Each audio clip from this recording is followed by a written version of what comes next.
Hi, namaste, and welcome to Breakout with me, Abha. Thank you very much for watching. We are committed to bring to you exceptional game changers here, people who are thought transformers, who've been there, done that, mavericks, and people who are movers and shakers. And you know what? They have agreed to share their insights on this show about their journey to make it easier for us to break out of what we think is limiting us or break into something that we think is necessary for us. And from them, we've learned that there is only one rule in life, and that is that there are no rules to life. We make all the rules on the way, and everything is figure outable. Now, you see the smiling lady on my right hand side of the screen. She is my very, very, very, very favorite person because I love what she does. She works around heart energy. She's an ex-doctor. She's an ex-physician, but she's left that space to follow her heart. And now she lectures around the world on heart energy, how you can use that energy, tap into that energy, and make your life happier, improve upon everything. She has written a book called The Energizing Heart, and you can find her on youarenergy.com. And she is Natalie Campeau, Dr. Natalie Campeau. I'm sorry if I pronounced your name, but welcome to the show. Welcome to Breakout. Well, thanks for inviting me, and I'm very happy to be here from South Florida. So we're Yes. two opposite ends of the world. Right. On Skype. Thanks to technology, I think we are making good use of it. So I'm so happy to speak to you. Natalie, I want to know from you. Your book is called The Energizing Heart, and it's been like decades that you've been working around heart energy. This is something, and you've worked around addiction medicine. And I hear there's a connection between why you started to do this and why the heart energy became so important for you. So give me a background of why why you got to that, and what exactly drove you to a point where you said, okay, this is what I want to do. Yes. Well, when I was practicing medicine, women mostly would come to me and say, Doctor, I don't have any energy. You have to do something to help me have more energy. And sometimes there was a medical problem and I could help. But most of the times, there's nothing I could do as a physician to help them have more energy. And as you said, also, my domain of expertise was addiction medicine. And as you probably know, addicts are experts at draining everybody's energy. Sucking, yeah. Sucking everybody's energy. Right. So I was fascinated by how people around the addicts volunteered to give all their energy away, and addicts sucking everybody's energy just to have their way. And so I was really fascinated by all this energy exchange model.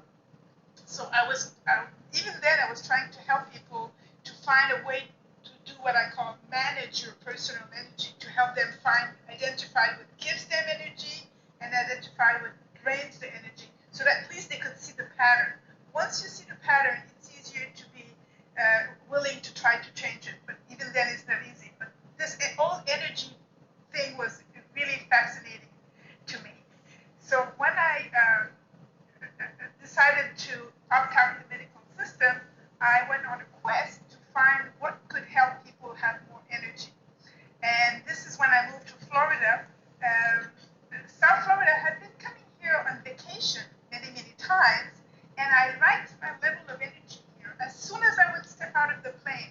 And it was not just because the weather was nicer. There was something about South Florida where I felt more energized. And this is exactly what I wanted for myself, but also that I wanted for people around me. So I went on a quest. I read many, many things, and I did lots of research on what can bring people energy. And you know what? It's not on my reading that brought me the solution. It was an inspiration.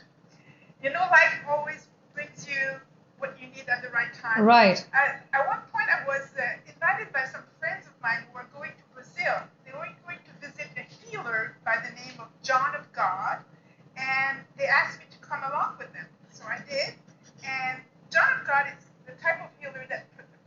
like Edgar Casey. He self-induces himself into a trance, and then he has all those entities that come and help me. But to help with the healing, he needs the people around him to meditate so that they would generate, the meditators generate a current that helps with the healing. Right. So there I was meditating, and all of a sudden I had this flash of inspiration. The inspiration was, all you have to do is use your heart and smile. A smile from the heart can heal anything. And there I was with this huge smile and all those tears coming out of my eyes. You know, when you have this type of experience, it's like a peak experience where you're in trance. I had this overflowing of joy and huge smile and tears at the same time. And the message was, use your heart to smile and it changes everything. Right. So when I came back from that trip to Brazil, I had this idea of using your heart and to smile. So I started to write my book and articulate my book around that. And this is why the technique in my book is called Heart Smiling. Right. So we'll come to that later. No. This is how I was inspired to find a solution to people's lack of energy. It was to use the energy of the heart. This is empowering, and I can feel your energy while you're talking to me over here. I can see your energy, I can feel your energy, and I know where it is coming from. And I want to know from you, because I've seen your book, The Energizing Heart. There is a difference between the brain energy and the heart energy, right? Yes. You mentioned that over there, that they're two different energies, but they do different things in the body and around us. So what are those differences? Well, we all think of the brain as the big kahuna, the conductor who directs everything from up there and is in charge of everything. Right. But what science has been discovering recently is that the heart is an organ that has more energy than the brain. And the way we know that is by measuring the energy of the heart. And we do that every time we take an EKG. When we take an EKG, we measure the electrical activity of the heart. And when we do that for the brain, we call that an EEG. Well, it just happens that if you put those two on the same scale, the EEG will be very tiny like that, and the heart electrical activity is 50 to 100 times more powerful. Right. Do you know that with each heartbeat, your heart produces enough electricity to light a little light bulb? I didn't know that. Yeah. Oh, amazing. Okay. So your heart produces energy. And also, as you may remember from your classes in physics, when there is an electrical current, there is a field, an electromagnetic field that is generated. Right. So all day long, we walk around like with a big barrel up to 15 feet outside of our body, a big barrel of heart energy. And the type of energy we put in that field depends on us. If we put lots of heart energy, and the whole field is filled with that, and people can feel that. So when I'm talking to somebody within that 15 feet, our fields intertwine. So the field of that person is affected by the quality of my energy that I'm putting there. Absolutely. And this is what animals feel. When animals feel that we have fear, or we're coming as a friend, we just want to help them. This is how animals know what type of energy we emanate. Right. Because they feel that heart. So the heart produces lots of energy, 50 times more than the brain, and we create a field outside of ourselves that can impact people that we talk to. Right. No, I think it also applies to when a person with an expanded heart or heart energy would move into a room where, suddenly you see, everybody wants to be closer to that person just because you can feel the whole expansionist energy of that person. So, yeah, I quite understand. I'm sure the viewers would also agree with something like that, and how it is important for us to be that heart energy ourselves, right? And this is the explanation also why when we walk in a crowd and we smile, people get the message, even if it's not conscious, they smile back automatically. Right.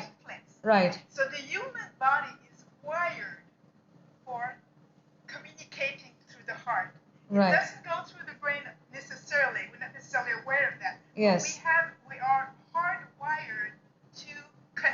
hearts, to feel, to send messages through our hearts. Right. And you were asking me earlier what was the difference between the heart and the brain. Right. And the brain is mostly there for getting information. It's an information gatherer. And the heart is there to make decisions.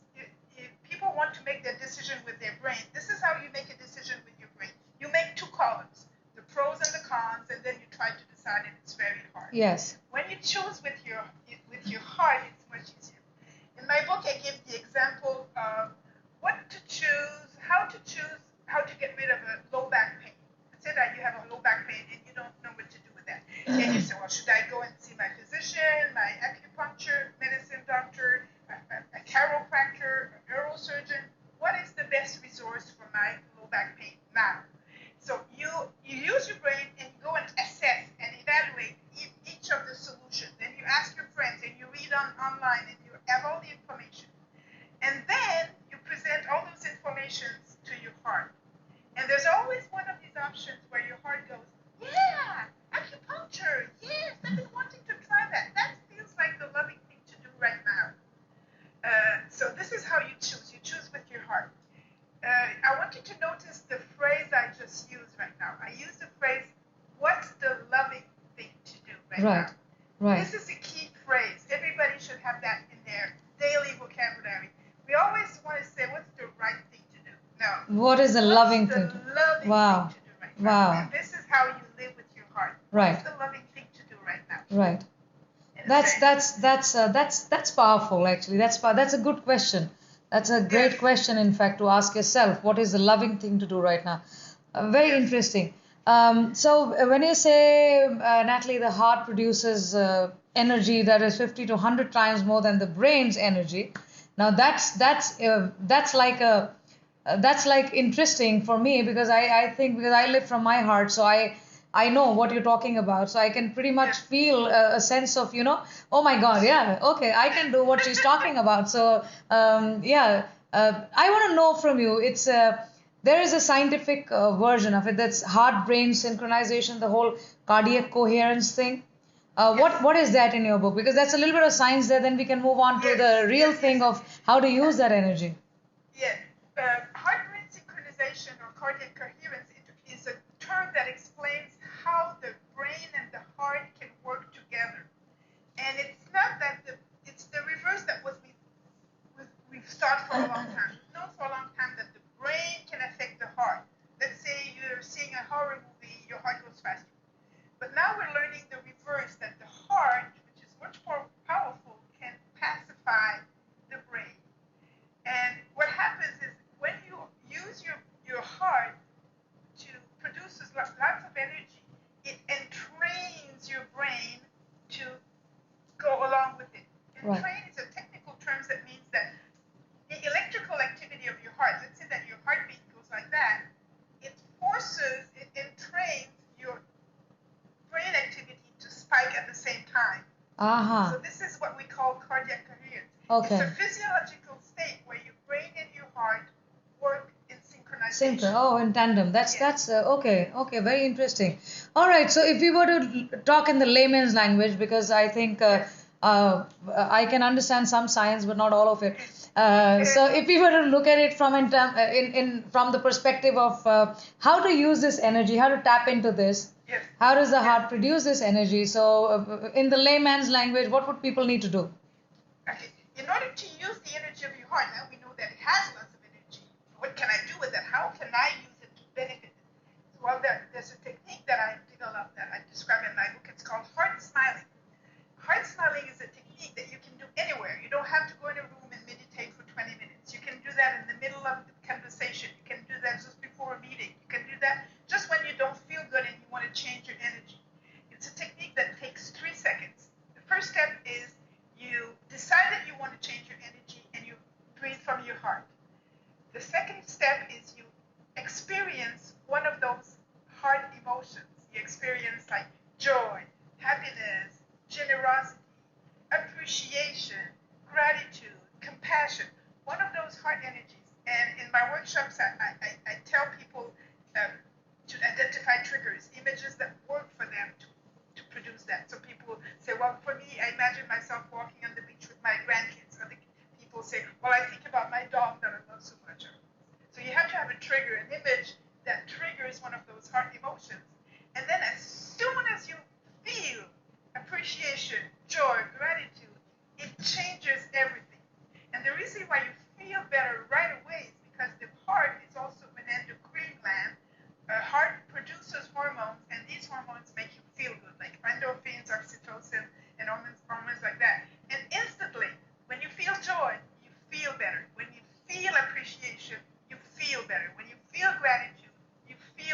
Right. And when I say you feel better, it's not just that you feel calmer, you feel Joyous. energized. Yes. Yes. Exactly. Right. Exactly. Right. I'm glad. I'm listening to you. I'm feeling very good about myself because I don't sometimes use my head at all. So this is interesting. Have you also faced because I think this is a lot of people might say this is easier said than done. I know people who just cannot break out of that cycle of being sad or being upset or being angry, and they just go on. It's like a vicious cycle, and they go on and on living in, and they're not able to break out of it. And then I know some people who've gone into the lower space in terms of developing diseases, depression and bipolars and all other kind of scary things which happen to people because of low energy stage, which is not a joyous energy but which is a sadder energy. So have you met people who resist this kind of change?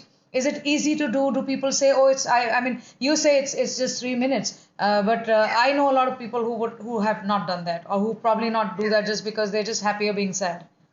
Yes. What kind of difficulties, what kind of resistance do we face over here? Well, as you said, the first resistance is people don't want to change. Sometimes people are angry and they want to stay angry. Right. So the first thing that is needed is the willingness to try.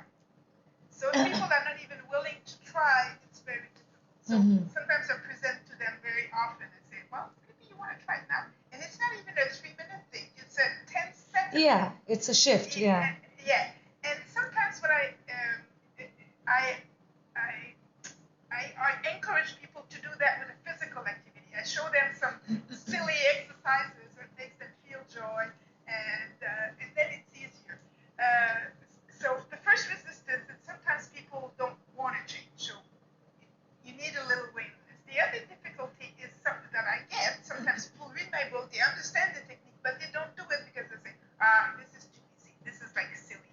Right. And they don't even want to try because they think it's too easy. Right. So what I do is I really encourage people to make that a practice, like to set their clock every hour and to just trigger your heart smile just every hour, just to get that into a habit.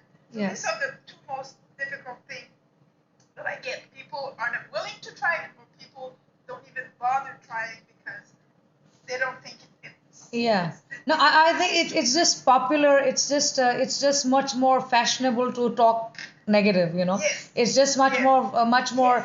People want to engage in a lot of negative conversation, a lot of complaining, a lot of sadness, because sometimes it benefits them in some ways. So I think a lot of people, there are side benefits, fringe benefits of staying sad and staying angry sometimes, and so I know a couple of people who have this anger thing, and they just do it because they know that people will get intimidated by it, or it works for them. Sometimes they stay sad, and because it just works for them. They're just happier being sad, because the moment they become happy, they don't think they can get the stuff that they normally otherwise would get if they were not happy. So but I think it's very simple. It's as much as it sounds simple, I think it's a very powerful technique and very empowering thing, because I think it's a very small shift from a place of just knowing that if we start thinking from here, if you start working from here, and the technique that is spiritual practice that you call heart smiling, if we start doing that in every situation where we are feeling sad, and then that little shift to either gratitude or whatever makes you smile, whatever makes you either say thank you, because I was doing something yesterday, I said, say thank you for things that we already have. Let's make the best of it. So I think this is one of those, and it's a very, very empowering technique, and you actually can condition your brain to do that all the time once you do it from your heart. So for all the viewers who are watching, don't take it that simply, because it's not that difficult to do, but it's very empowering. So it is, take it because it is simple. Don't take it simply, right? So my next question to you, I mean, let's get to the business side of it. You've been coaching women leaders, and I work around women's leadership because I've just authored a book called Nucleus: Power Women Lead from the Core, which is around leadership for women, a different kind of leadership. And you always have been a propagator of a collaborative approach when it comes to women, and how they can thrive in a sustainable way. So my question would be, I want to know that does it create a cutting edge for women to be using their heart energy in the place of business? Yes. Absolutely. Because businesses who are going to thrive in the future are not going to be those who keep repeating this competition pattern. Businesses who are going to thrive are going to be collaborative, pool resources, work together. So it's a very different approach to business. I call that the heart-centered business model. And women are already attracted by that because women have not forgotten. We haven't forgotten how to use our heart. Right. We still use our heart in our daily lives. Right. Where lots of men, especially in the business world, they have cut themselves completely from their heart in the name of profit or being effective and things like that. Business and emotion don't go together in that world. Exactly. Well, nowadays, the business model, businesses who are going to benefit, who are going to have more customers, are going to have a better relationship with their workers, with their suppliers, everybody, are going to be businesses who operate from the heart. Right. And the line that I always say is, you know how they say people do business with people they know, they like, and they trust? Or how do you get people to like you, to trust you? Right. You do that by using your heart. And this is how you become a natural leader. A leader is somebody you say, oh, I want to be on her team. This is the type of natural leadership that you want to emanate.